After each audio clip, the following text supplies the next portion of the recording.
मनीष अग्रवाल जी, मुझे लग रहा है कि अब वो जिसका तुझे था इंतजार वो घड़ी आ गई, वो गाना था ना, मुझे लग रहा है वो घड़ी आ गई जब कुश्ती होगी संसद में। ओबीसी से लेके, एक मिनट, ओबीसी से लेकर और आम आदमी पार्टी तक सबकी नजरें 4 पर हैं।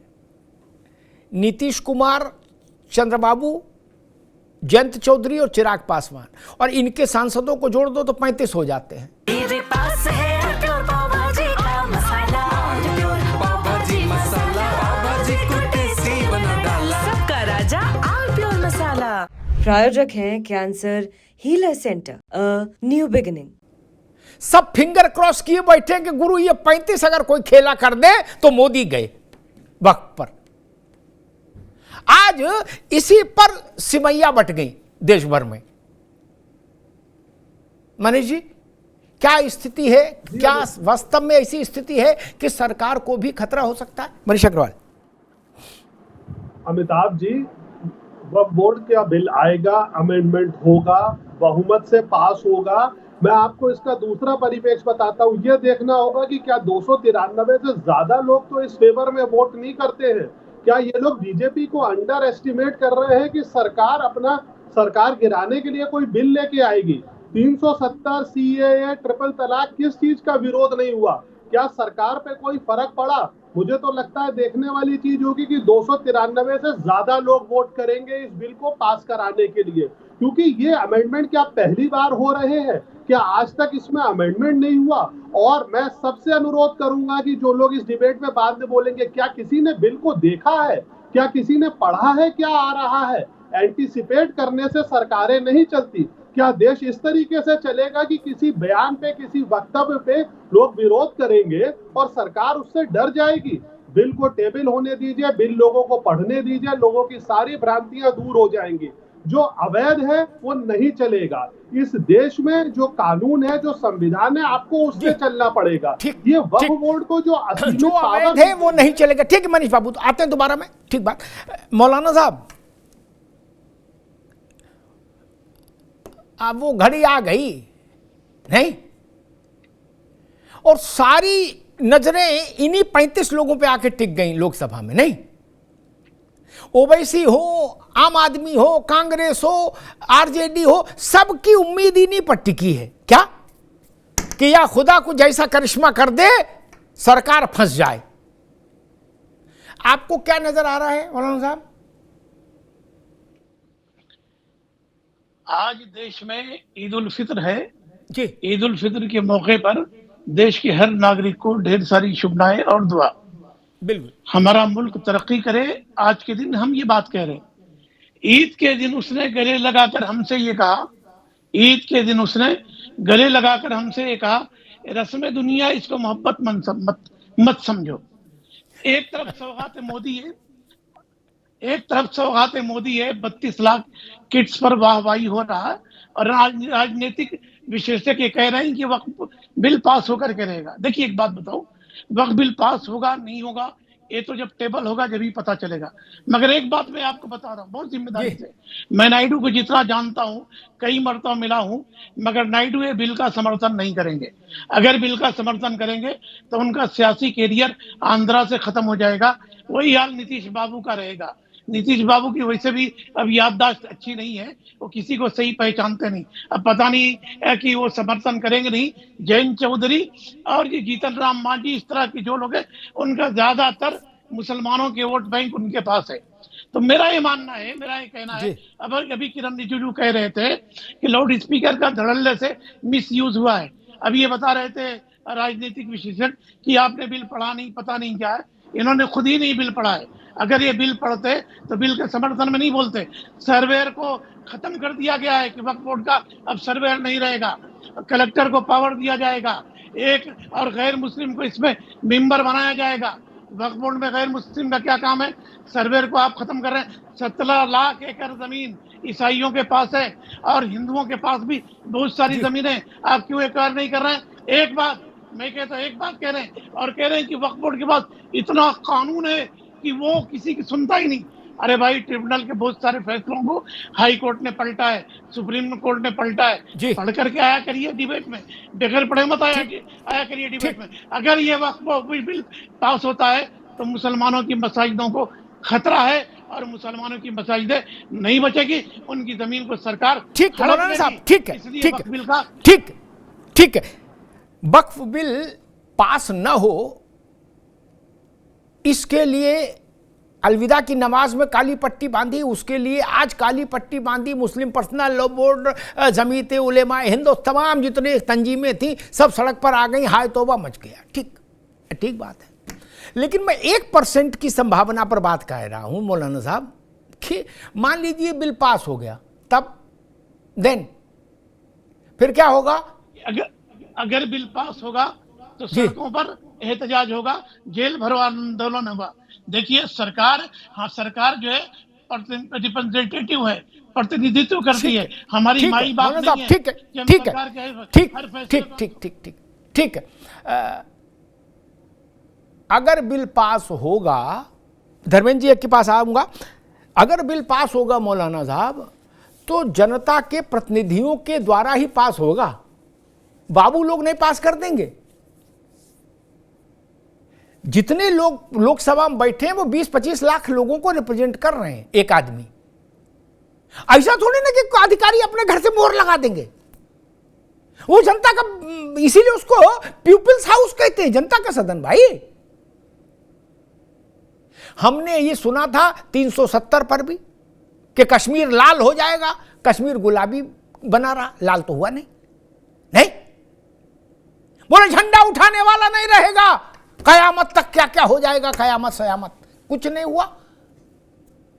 बोले सीए लागू कर दोगे तो कहर हो जाएगा, नहीं हुआ कहर। बोले एनआरसी लागू हो जाएगी तो कयामत आ जाएगा, नहीं आया। मनो साहब, जो चीज संसद से पारित हो रही है उस पर देश की मोहर है, यही माना जाता है। लोकसभा क्या है? देश का मन। लोकसभा कोई अपने मन से बनाता है? नहीं ना। और हमने तो सड़कों पर जेल भरो आंदोलन होते देखा ही नहीं कभी, हमसे मतलब 10-20-25 सालों में। जो लोग कहते थे हम कश्मीर में 370 के लिए खून दे देंगे, मौलाना साहब उन्हें 1 यूनिट ब्लड तक डोनेट नहीं किया। क्या वो अंजीर खाते रहे अपने घर में बैठ के? नहीं, नजरबंद रहे और वहां मौज ली और 10-10 लाख रुपया महीना का बिल भेज दिया, सरकार को चुकाना पड़ा। नहीं, जो कह रहे थे हम कुर्बानी देंगे, और ये गा रहे थे कुर्बानी कुर्बानी, अल्लाह को प्यारी कुर्बानी। कुर्बानी नहीं दी किसी ने। इसलिए देखना धर्मेंद्र सिंह जी, वही 4 लोग, चंद्रबाबू नायडू, नीतीश कुमार, चिराग पासवान, जयंत चौधरी, इन 4 पर विपक्ष की सारी उम्मीदें टिकी हैं। नहीं, अमिताभ जी आपके सारा फोकस मुझे लग रहा है इन 4 पर हो गया है कि या खुदा कुछ ऐसा कर दे कि ये 4 पलट जाएं, नहीं मैं तो खेल पलट जाए।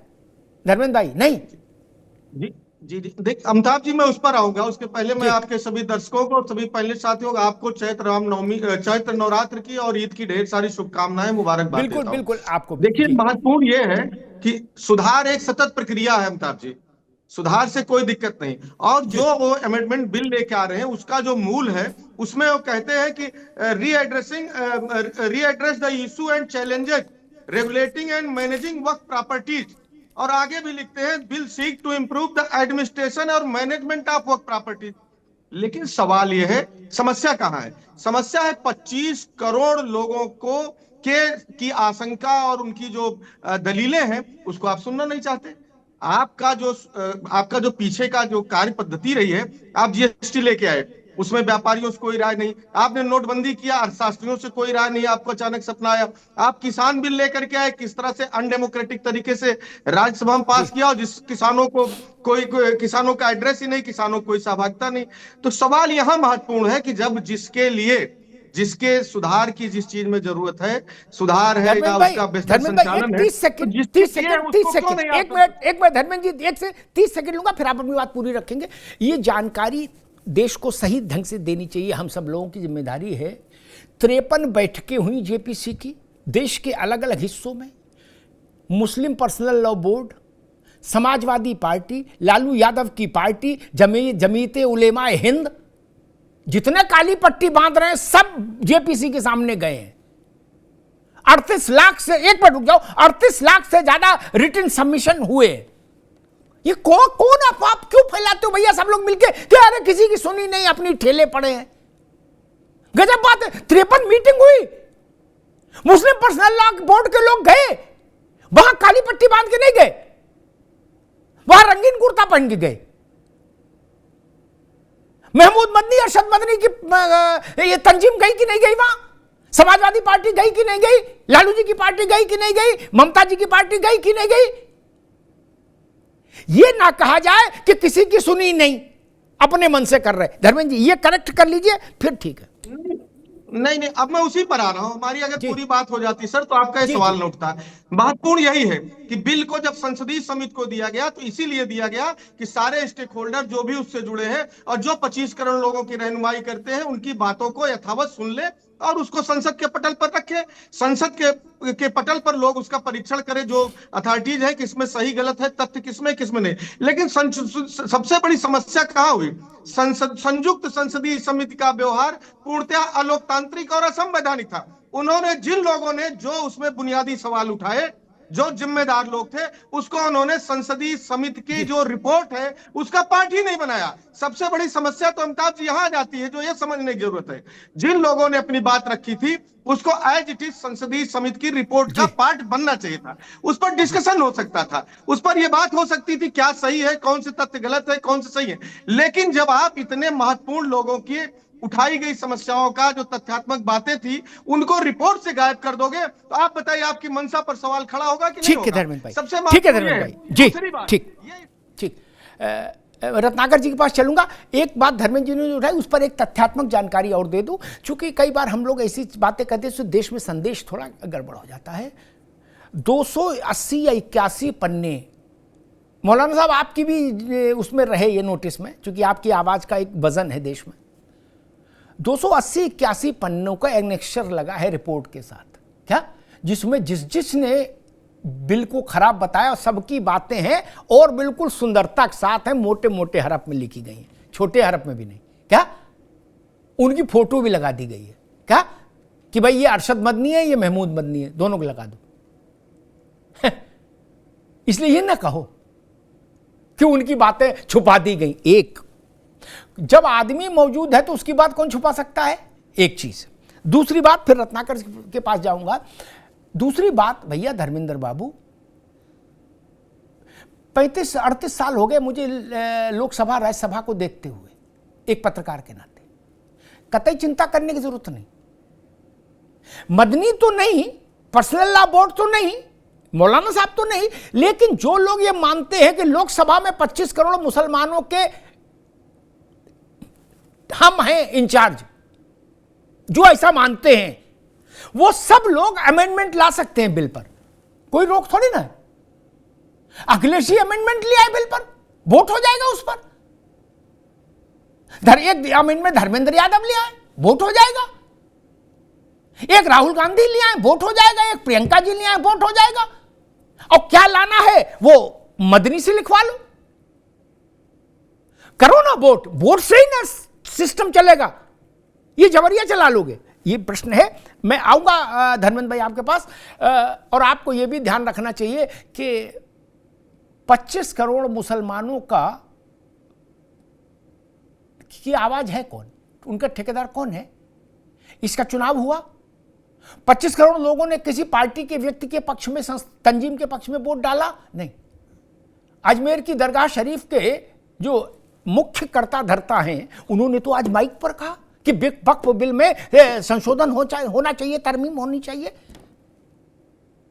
उनकी कोई हैसियत नहीं। वहां तो दुनिया भर का हर मुस्लिम देश का राष्ट्राध्यक्ष आता है सिर पर टोकरी रख के, मौलाना साहब तो जानते हैं। उनकी हैसियत कुछ भी नहीं बची। ये बड़ा सवाल है। रत्नाकर जी, इन 4 पर सारे देश की निगाहें हैं और विपक्ष तो निर्जला व्रत रह रहा है इन्हीं 4 के लिए। क्या चंद्रबाबू, नीतीश कुमार, जयंत चौधरी और चिराग पासवान। निर्जला व्रत रह रहा, विपक्ष लौंग भी नहीं खा रहा। क्या कि कुछ ऐसा हो जाए कि इन 4 गम्मन बदल जाए तो एकदम परम आनंद की प्राप्ति हो जाए, फिर ही ईद मनाएंगे दोबारा। विपक्ष के बहुत सारे नेताओं ने हमसे कहा कि भाई जब ये बिल का जरा निपट जाए फिर दोबारा ईद मनाएंगे, सिवाई दोबारा बनवाएंगे। मेरे पास है प्योर पाव भाजी का मसाला, प्योर पाव भाजी मसाला, पाव भाजी को टेस्टी बना डाला, सबका राजा ऑल प्योर मसाला। प्रायोजक हैं cancer healer centre, a new beginning.